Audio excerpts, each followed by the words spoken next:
I think how Marquette shaped me as a person, and I think really how they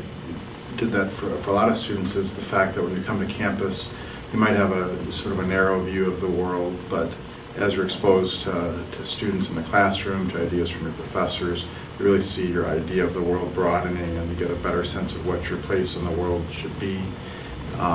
In terms of journalism, I think,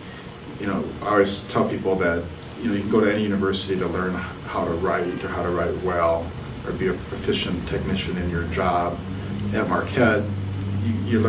get things to write about. You take a broad selection of courses, you learn about issues in politics and culture and a whole host of things that gives you some material to write about and really grounds you, I think, in some good things to focus on as a journalist.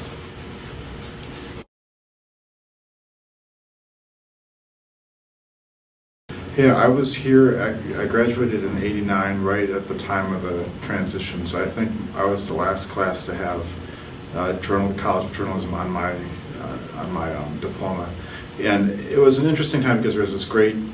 collaboration of the former College of Speech and the College of Journalism, but you still really, at that point,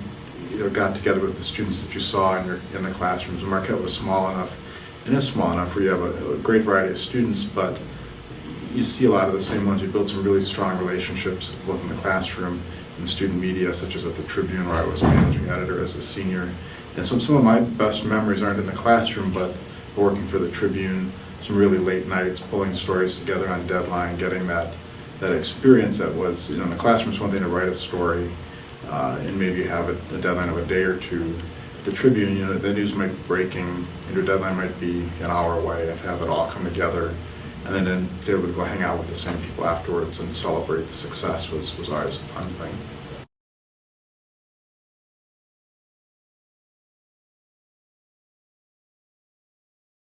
I think a lot of the lessons that you get in the classroom and really on a practical basis at Marquette when you're working for the publications or the student media such as MUTV and other outlets is that you learn how to deal with other people,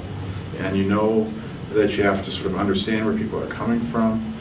know that they have pressures and things in their lives. There can be confrontations, there can be problems, there can be issues, and I think I see that even today as a manager at the Journal-Sentinel, where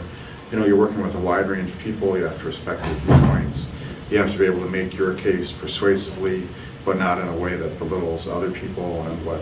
they're trying to do. You have to know the power of a good idea and organize thoughts and how to present things, and I think that carries through whether it was trying to get an idea together at the Marquette Tribune and into print, or to get an idea together today at the Journal-Sentinel and get it into print and online.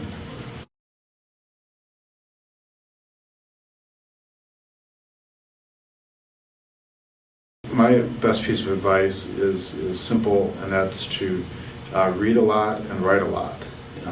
If you can, it's one thing to be in the classroom and doing your reading for homework and your writing for the classroom, but you need to be so determined and so committed to what you want to be as a journalist, to know how to write well, to write in a journal, to write for the Marquette Tribune, to write for the Marquette Journal, for different publications, to go home and write on a blog. The more you do what you want to do as a professional, the better off you are. And the same for reading. There's no substitute for identifying good writing, good reporters, find somebody out there who does what you would like to do someday. Sign up for a Google alert or something to get all of their stories and read them, and really take them and look at them, analyze them, pick them apart, and then keep reading and writing some more. And that's really what will take you past the classroom and get your skills polished enough to be a professional.